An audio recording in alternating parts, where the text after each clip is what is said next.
विद्या भारती की online classes में आप सभी का स्वागत है।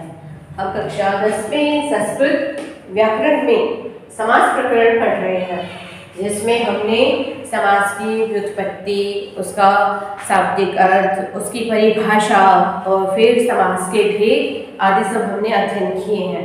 समास में हमने 4 भेद बताए, भेद के उपभेद भी बताए और उनका संक्षेप रूप में हमने परिचय भी किया।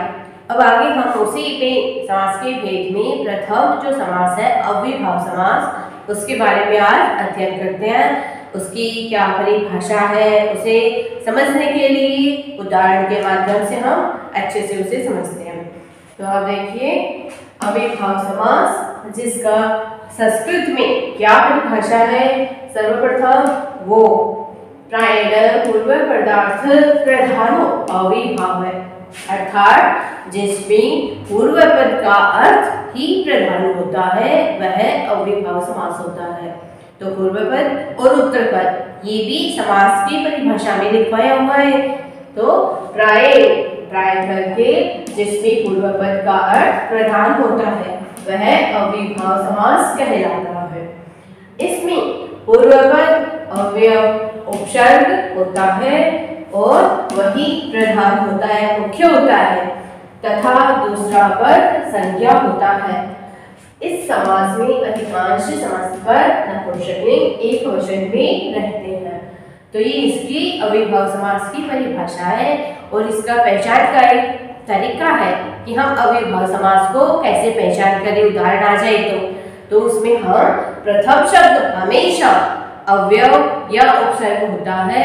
संस्कृत में बहुत सारे अवयव होते हैं, जैसे कि प्रति, अनु आदि ये उपसर्ग होते हैं, अधि, और ऐसे ही जो अवयव होते हैं वो भी इसी प्रकार के होते हैं। संस्कृत में 22 उपसर्ग होते हैं, तो कोई भी उपसर्ग आ सकता है। पर, अधि, अनु, सह ये उपसर्गों का प्रयोग भी हो सकता है और इन अवयवों का भी प्रयोग किया जाता है। तथा दूसरा पद हमेशा संज्ञा होता है, कोई व्यक्ति, वस्तु, स्थान इनका नाम हो सकता है, लेकिन हमेशा पूर्व पद की ही प्रधानता होगी।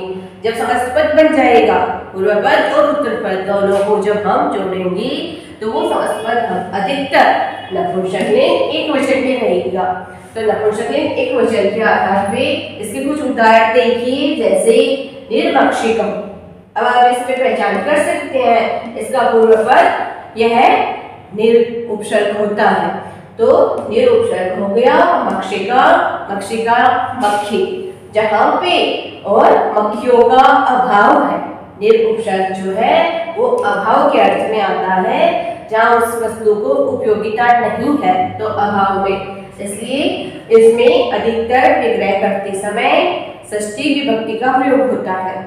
तो मक्षिकाणां अभाव है, ये इसका समास विग्रह हुआ। अभाव अर्थ में निर उपसर्ग लगेगा और षष्ठी विभक्ति विग्रह करते समय लगानी है। तो प्रथम पद मक्षिकाणां, अगर आप एक वचन करते हो तो षष्ठी विभक्ति में मक्षिकाया, और बहुवचन करते हो तो मक्षिकाणां, दोनों ही षष्ठी में होना चाहिए। मक्षिकाणां अभाव है, तो ये अभाव अर्थ में। दूसरा उदाहरण देखिए उत्कृष्टम। उत्कृष्टम इसका समास विग्रह उप जो है वो समीप के अर्थ में आता है, पास। तो उत्कृष्ट, कृष्ण के पास में जब ये भाव लग रहा है, ये अर्थ होता है, तो जब कारक चिन्ह है का, के, की, इसके आधार पे षष्ठी विभक्ति होती है। तो कृष्ण से समीपे, कृष्ण के पास में, समीप में, तो यहाँ षष्ठी और यहाँ सप्तमी, इस आधार पे समास विग्रह हो जाता है। तीसरा अनुप्रथम। अनुप्रथम, अनु उपसर्ग जो है, अनु के कई अर्थ निकलते हैं। अनुगार बाद में, अनुगार पीछे, अनुगार योग्यता भी होता है, अनुसरण करना भी होता है। तो अनु अपने अर्थ के आधार पर निकलेगा। रथस्य पश्चात, यहाँ रथ शब्द आया है कि रथ के पीछे पीछे, रथ के बाद में, इस अर्थ में लिया है, लेकिन कारक चिन्ह वही आ रहा है का, के, की, इस आधार पे इसमें षष्ठी विभक्ति आएगी, रथस्य पश्चात। और ये इस उपसर्ग के अर्थ बाद में, पीछे, योग्यता या अनुसरण करना। अगला उदाहरण प्रतिवर्षम। प्रतिवर्षम तो प्रत्येक वर्ष के लिए आता है। प्रति शब्द प्रति उपशब्द भी है, अवयव भी है, तो ये प्रत्येक के लिए आता है, इसलिए इसमें जो दूसरा शब्द है उसका दोहरान हो जाता है, 2 बार लिख देते हैं। वर्षम वर्षम प्रति, प्रत्येक वर्ष में। ऐसे ही अन्य उदाहरण भी है। अगला उदाहरण यथाशक्ति। यथा जो शब्द है अवयव शब्द, इसका अर्थ हुआ सीमा या किसी सामर्थ्य के योग्य में, तो इसका अर्थ सामर्थ्य, तो शक्ति अनंति क्रम में, शक्ति के अनुसार, शक्ति का जितना सामर्थ्य है ये अर्थ निकलता है। ऐसे अन्य उदाहरण भी होते हैं, जैसे कि रुक्षक से लेते हैं निर्मलम निर्जलम, तो उसका अर्थ कर देंगे, विग्रह कर देंगे, ये तो अर्थ वही रहा अभाव के अर्थ में। निर्जनम, निर्जनम का करेंगे, जनाना अभाव है, जहां मनुष्यों का अभाव है तो वहां निर्जनम। निर्वनम, जहां वन का अभाव है तो वनाना अभाव है, ये भाव निकल जाएगा। ऐसे ही उत्कृष्टम है तो उपगंगम होता है, तो गंगाया समीपे, उपगंगम गंगा, तो इसमें षष्ठी विभक्ति पुल्लिंग और स्त्रीलिंग के रूप अलग होते हैं, तो गंगाया करेंगे तो स्त्रीलिंग में चल जाए, तो स्त्रीलिंग में गंगाया समीपे उपगंगम बन जाता है, पास के अर्थ में। अनुरथम है, ऐसे ही अनुरूपम होता है। अनुरूपम तो उसका अर्थ जो है वो योग्य के आधार पे आ जाएगा, रूप से योग्य, रूप के अनुसार। इस प्रकार से ये अव्ययभाव समास हमने पढ़ा है, इसे आप ध्यान से स्मरण कीजिए। इसकी परिभाषा जब याद हो जाती है तो इसके समास विग्रह करने में और समास के उदाहरण समझने में किसी प्रकार की कोई कठिनाई नहीं आती है। बस हमें ये ध्यान में रखना है, इस तरह के जब कोई उदाहरण आते हैं जिसमें प्रथम पर अवयव दिखाई दे रहे हो, सभी में अवयव या उपसर्ग होते हैं, वो हमेशा अव्ययभाव समास के उदाहरण होते हैं। और ये जो समास पद बने हुए हैं ये सभी अधिकतर कोई 1-2 जो है वो अपवाद स्वरूप होता है, बाकी सभी समास पद हमेशा नपुंसक लिंग एक वचन में दिखाई देते हैं। और अर्थ करते समय जो है वो उसके अर्थ के अनुसार कारक चिन्हों के आधार पे हम प्रथम पद में विभक्तियां लगा देते हैं कि कौन सा अर्थ निकल रहा है, तो उसके आधार पे विभक्ति आ जाती है। ऐसे ही प्रतिवर्षम शब्द है तो प्रतिदिनम, प्रत्येकम, तो प्रत्येक का हो जाएगा एकम, एकम प्रति, प्रतिदिनम करोगे तो दिनम दिनम प्रति, तो ये अव्ययभाव समास है। समझने में किसी प्रकार की कोई कठिनाई आए तो आप अवश्य पूछें। और हमारे समास के 4 भेदों में प्रथम भेद हो चुका है। इसके बाद तत्पुरुष समास का अध्ययन करते हैं। दूसरे नंबर पे आपको तत्पुरुष समास बताया था, जिसमें तत्पुरुष समास के संस्कृत में क्या परिभाषा है देखिए। प्रायः उत्तर पदार्थ प्रधान है, तत्पुरुष है, अर्थात इसकी इस परिभाषा का क्या अर्थ है हिंदी में, अर्थात इस समास में प्राय उत्तर पद की प्रधानता होती है और पूर्व पद उत्तर पद की विशेषण का कार्य करता है। तो समासों में विशेष्य और विशेषण ये शब्द आते हैं। विशेष्य कोई संज्ञा या किसी वस्तु व्यक्ति जो भी नाम होंगे उन्हें हम विशेष्य कहेंगे, और उनकी जो विशेषताएं होती है, उनकी जो योग्यताएं होती है उन्हें हम विशेषण कहते हैं।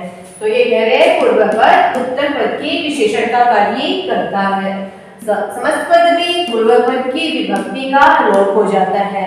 जब पूर्व पद और उत्तर पद दोनों का योग करेंगे तो वहां पे पूर्व पद की विभक्ति का लोप हो जाता है, वो तत्पुरुष समास कहलाता है। जैसे राजपुत्र, अब इस उदाहरण को देखिए कि राजपुत्र ऐसा जब हम बोलते हैं तो सीधा सीधा हम इसका अर्थ लेते हैं कि कोई राजकुमार आ रहा है या कोई राजा का बेटा आ रहा है। राजा शब्द से कोई अर्थ लेते ही नहीं है कि राजा आ रहा है, तो राजपुत्र बोलते ही उसके बेटे या राजकुमार यही अर्थ निकल रहा है। इसका मतलब कि जो दूसरा शब्द है उत्तर पद उसकी प्रधानता आ रही है, परिभाषा के अनुसार दूसरा पद का अर्थ ही मुख्य निकल रहा है। तो राजपुत्र हमने अर्थ किया राजा का पुत्र, तो प्रथम पद में षष्ठी विभक्ति आ रही है, षष्ठी का कारक चिन्ह लग रहा है, इसलिए राज्ञ पुत्र ये इसका समास विग्रह हुआ। यहाँ पे राजा शब्द प्रधान न होकर के उत्तर पद पुत्र, पुत्र शब्द है यही प्रधान है, इसी की प्रधानता है। अन्य उदाहरण देखिए, जैसे सिंह भीत है, सिंह शेर से भयभीत, ये अर्थ ही कर रहा है जब शेर से भयभीत है तो यहाँ से अर्थ प्रधान नहीं है, कोई व्यक्ति प्रधान है जो उससे डरा हुआ है, तो दूसरा पद है वो इसमें प्रमुख हुआ, तो सिंहार भीत है। कारक चिन्ह के आधार में प्रथम शब्द में विभक्ति लगेगी, उसी के आधार में हम इन समास के उदाहरणों का नाम रखते हैं। जैसे कि अगर पंचमी विभक्ति आई है पूर्व पद के साथ में तो ये पंचमी तत्पुरुष समास का उदाहरण कहलाता है। अगला उदाहरण देखिए, देशभक्त है, देशभक्त, यहाँ देश शब्द प्रधान नहीं है, भक्त शब्द प्रधान है, तो देशस्य भक्त है, ये इसका अर्थ निकला देश का भक्त। जब का के की कारक चिन्ह हुआ तो षष्ठी विभक्ति लगी प्रथम पद में और देशस्य शब्द बना, देशस्य भक्त है।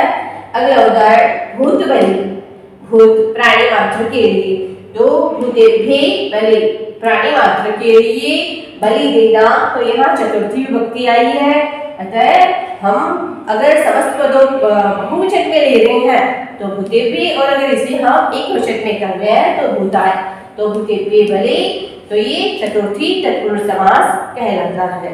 ग्रामगत है, ग्रामगत है, गांव को गया, तो इस अर्थ में यहाँ द्वितीय विभक्ति का प्रयोग हुआ पूर्व पद में, इसलिए ग्रामम शब्द बना, तो ये द्वितीय तत्पुरुष समास का उदाहरण हुआ।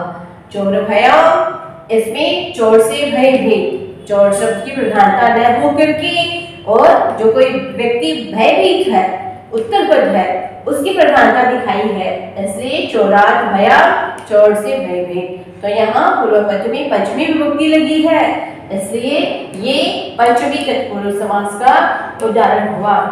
इस प्रकार से हमने ये तत्पुरुष समास की परिभाषा और उसके कुछ उदाहरण हमने देखे, इन्हीं के आधार पर अन्य उदाहरण भी देखिए।